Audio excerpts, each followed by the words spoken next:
മണലൂർ മണ്ഡലം 10ാം ward Congress committee Mahatma Gandhi കുടുംബസംഗമം നടത്തി. DCC general secretary K Babu ഉദ്ഘാടനം ചെയ്തു. പഴയകാല കോൺഗ്രസ് നേതാക്കളെ അനുസ്മരിച്ചു. മുതിർന്ന കോൺഗ്രസ് നേതാക്കളെ ആദരിച്ചു. Ward Congress president BO Varkey അധ്യക്ഷനായി.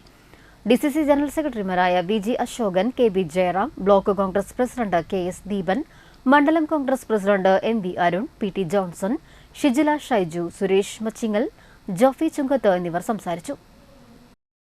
വിപ്ലവകരമായ ഒട്ടേറെ മാറ്റങ്ങൾക്ക് തുടക്കം കുറിച്ചൊരു കാലഘട്ടമായി.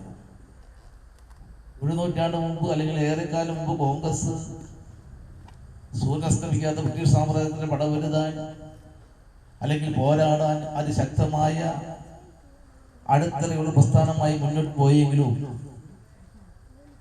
മഹാത്മാഗാന്ധി ഇന്ത്യൻ നാഷണൽ കോൺഗ്രസിന്റെ നേതൃത്വം ഏറ്റെടുത്തതിന് ശേഷമാണ് ഒരു സമൂലമായ പരിവർത്തനം ഉണ്ടായത്. കോൺഗ്രസ് എന്ന് പറഞ്ഞാൽ ഒരു വിഭാഗം അല്ലെങ്കിൽ വിദ്യാഭ്യാസം മാത്രം പാർട്ടിയല്ല എന്നും